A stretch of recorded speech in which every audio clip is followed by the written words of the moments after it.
জিন্দাবাদ জিন্দাবাদ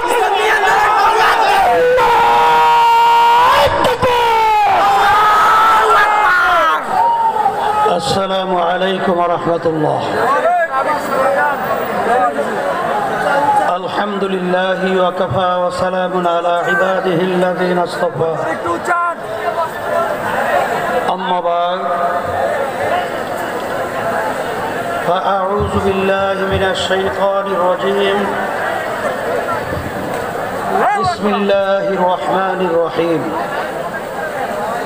ولا تهنوا ولا تحزنوا وأنتم الأعلون إن كنتم مؤمنين صدق الله العلي العظيم সবাই দুরূদ শরীফ পড়ি আল্লাহুম্মা সাল্লি আলা সাইয়্যিদিনা ওয়া হাবিবিনা ওয়া মাওলানা মুহাম্মদ সাল্লাল্লাহু আলাইহি ওয়া আলা আলিহি ওয়া আসহাবিহি ওয়া বারাকা সাল্লাম।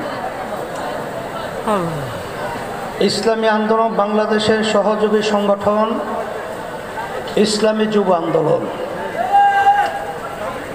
নবম প্রতিষ্ঠা বার্ষিকী সম্মেলনের সভাপতি, মঞ্চে কেন্দ্রীয় ইসলামী আন্দোলন সহ বিভিন্ন সহযোগী সংগঠনের নেতৃবৃন্দ, সামনে যারা উপস্থিত রয়েছ, ইসলাম দেশ এবং মানবতার কল্যাণের জন্য যারা আমাদের আশা আকাঙ্ক্ষা, আমার প্রিয় যুবকরা, ইসলামী যুব আন্দোলন প্রতিষ্ঠিত হয়েছে 9 বছর চলছে। যখন ইসলামী যুব আন্দোলনের কথা আলোচনা হয় তখন আমার ভিতর একটা ভয় কাজ করছিল যে যুবকদের রক্ত গরম, ওদেরকে সর্বক্ষেত্রে নিয়ন্ত্রণ রাখা যাবে কিনা। সবাই যেহেতু পরামর্শ ভিত্তিক যখন সিদ্ধান্ত হলো, তখন যুব আন্দোলন আলহামদুলিল্লাহ আমরা কেন্দ্রীয়ভাবে ঘোষণা করেছি। আজকে আমরা গর্ব সহকারে বলতে পারি ইসলামী যুব আন্দোলন আজকে 9 বছর তাদের প্রতিষ্ঠা থেকে শুরু করে তাদের কার্যক্রম চলছে, কিন্তু আল্লাহর রহমতে, আপনাদের দোয়ায় ইসলামী যুব আন্দোলনের একটা ছেলে দায়িত্বশীল কর্মী সহ তাদের গায়ে কোনো কালির ছাপ আল্লাহর ফজলে লাগাতে পারে নাই। এই জন্য আমরা গর্বিত তোমাদেরকে নিয়ে। আল্লাহ রাসূল সাল্লাল্লাহু আলাইহি ওয়াসাল্লাম তোমাদের ব্যাপারে দোয়া করেছেন। যুবকেরা তখন আল্লাহর হাবিবের সহযোগিতায় ছিল, ইসলামের সহযোগিতায় ছিল, দেশ মানবতা কল্যাণ বাস্তবায়নের তারা সহযোগিতায় কাজ করেছে। তার বাস্তব নমুনা হলো তোমরা। আর আমরা যখন পাশে দেখি অন্যান্য রাজনৈতিক দলের যুব সংগঠন, তাদের কথাগুলো তামাম দুনিয়ার ইতিহাস বিরল হয়ে থাকবে। ইসলামী আন্দোলন বাংলাদেশের আমির পিসাব চরমনাইকে যেখানে পাবে সেখানে তাকে সাইজ করবার তো মেরে ফেলার হুমকি দেওয়া হয়। তাহলে তোমাদের মাধ্যমে জাতি ভালো কি আশা করতে পারে? এখনই তো তোমরা সন্ত্রাসী কায়দায় বক্তব্য রাখছ, এই যুব আন্দোলনের ছাত্রদের আমরা বলতে চাই, তোমরা দেখেছো আজকে বাংলাদেশে রাজনীতি করা অত্যন্ত একটা কঠিন কেমন একটা অবস্থান তৈরি হয়ে গেছে। আগে আমরা শুনতাম যে যখন নাকি কেস হতো, বাদী এবং আসামি তারা একাত্রে নৌকা যোগে আদালতে যেত। তাদের ভিতরে একটা সৌহার্দ্যতা ছিল, তাদের ভিতরে একটা ভ্রাতৃত্ব ছিল, তাদের ভিতরে একটা আন্তরিকতা ছিল। কিন্তু বর্তমানে বাংলাদেশে কি রাজনীতি চলছে, যেই রাজনীতির ইতিহাস আপনারা দেখেছেন,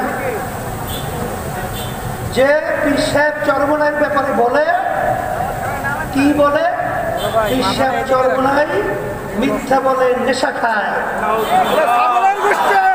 তার নাম হলো পীর সাহেব চরমনাই। নাউজুবিল্লাহ, ধিক্কার জানাই। নেশা কাকে বলে না বুঝতে হবে। নেশা বলা হয় যেটা সেবনের মাধ্যমে তার স্বাভাবিক অবস্থান থাকে না, তার ব্রেন বিকৃত ঘটায়। নেশাকর বিশ্বাস চরমনা নাই, ওদের বক্তব্যই প্রমাণ করেছ নেশাকর তোমার।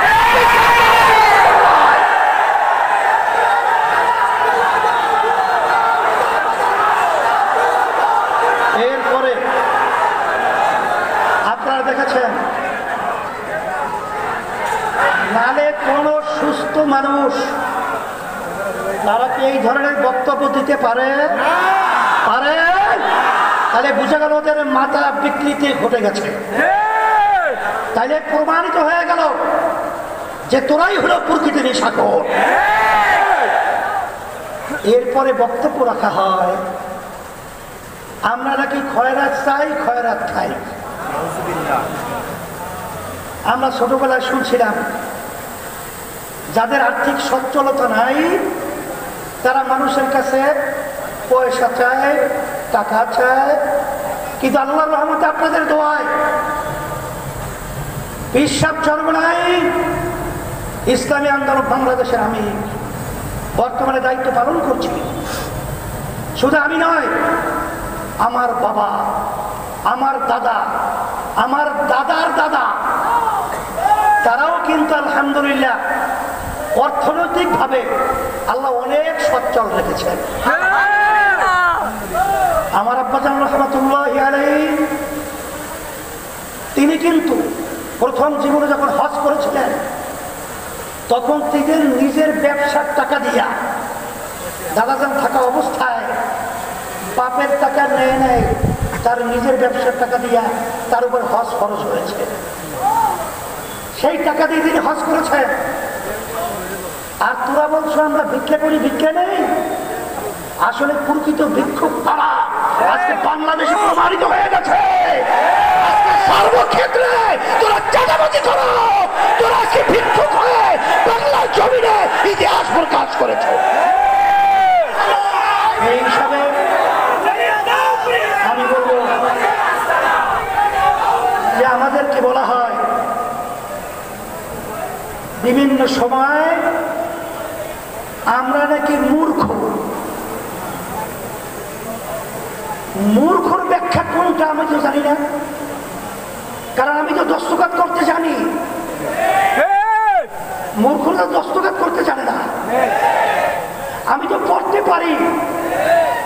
তাহলে মূর্খ আমার পড়ে কিভাবে? আমি তো পড়তে পারি এবং আমি পড়াতেও পারি,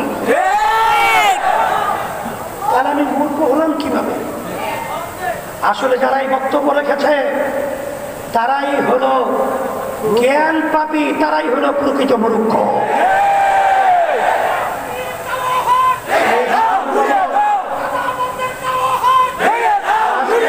দেশের মধ্যে সুষ্ঠু ধারা রাজনীতি করার মতো পরিবেশ কেমন জানি দিনের দিন নষ্ট হতে চলছে। কিন্তু আমাদের দুঃখ হয় এই দেশটা আমার, এই দেশটা আমি জন্মগ্রহণ করেছি, এই দেশের মহব্বত এটা ইমানের একটা অংশ। সে লক্ষ্যে আপনারা দেখেছেন জুলাই 5ই আগস্ট ইসলামী আন্দোলন বাংলাদেশ,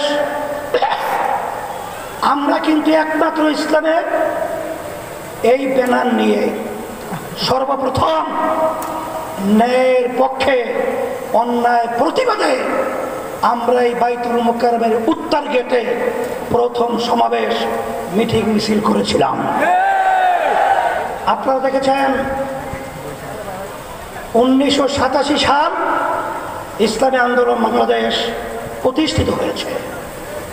অদ্যাবধি পর্যন্ত আমাদের একটা এমপিও কিন্তু আমাদের দলীয় ব্যানারে সংসদে যায় নাই। এর অর্থ কি? আমরা তো দুর্বল না, কিন্তু আমরা চাঁদাবাজদের সহযোগী হই নাই, খুনিদের সহযোগিতা হই নাই, দেশের টাকা বিদেশে পাচারকারীদের সহযোগী ক্ষমতায় যাওয়া সেরি আমরা হই নাই। সেই হিসাবে এখন 5ই আগস্টের পরে সুন্দর একটা দেশ গড়ার মতো পরিবেশ তৈরি হয়েছে।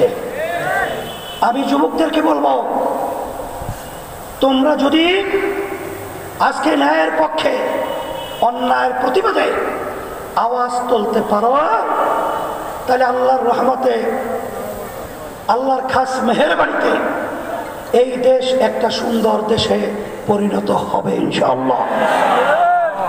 সাথে সাথে আমি আমার অন্যান্য ভাইদেরকে বলবো, রাজনৈতিক দল যারা রয়েছেন, আসেন আমরা ক্ষমতা প্রেমিক না হয়ে আমরা দেশ প্রেমিক হই। আমাদের দেশের জন্যে আমরা আমাদের কথা, কার্যক্রম, বক্তৃতা, আমাদের সমস্ত কার্যক্রমগুলো থাকুক সেইভাবে আমরা পথ চলি। একে অপরের প্রতি আমরা ঘৃণা সৃষ্টি না করে আমরা দেশ গড়া, মানবতার কল্যাণে এবং ইসলামের কল্যাণে কাজ করি। তোমাদের সকলকে ধন্যবাদ। আমি দোয়া করি, দোয়া চাই, আল্লাহ আমাদের সবাইকে যেন ইসলাম দেশ, মানবতার কল্যাণে কাজ করার তৌফিক দান করেন। আর বিশেষ করে আমি প্রশাসন ভাইদেরকে বলবো, আপনারা নিরপেক্ষ থাকবেন। অমুক দল বড়, অমুকে ক্ষমতায় যাবে, এই চিন্তা আপনারা করবেন না। আপনারা সকলের ব্যাপারে আপনারা নিরপেক্ষ ভূমিকা পালন করবেন। আর অন্তর্বর্তীকালীন সরকারকে আমি বলবো, আপনারা লেভেল প্লেইং ফিল্ড তৈরির জন্য যা যা করা দরকার সেইভাবে দায়িত্ব পালন করবেন। আল্লাহর রহমতে বাংলাদেশের জনগণ আপনাদের সাথে থাকবে, আছে। আর বিশেষ করে মাইলস্টোনে যে দুর্ঘটনার মাধ্যমে যে বাচ্চারা দুনিয়া থেকে বিদায় হয়ে গেছে, আল্লাহ তাদেরকে সম্মানের স্থান দান করুক এবং গার্জিয়ান এবং অভিভাবকদেরকে আল্লাহ সাবরে জামিল اختیار করার তৌফিক দান করুক। আল্লাহুম্মা আমিন। রব্বানা আতিনা ফিদ দুনিয়া হাসানাহ ওয়া ফিল আখিরাতি হাসানাহ ওয়া কিনা আযাবান নার।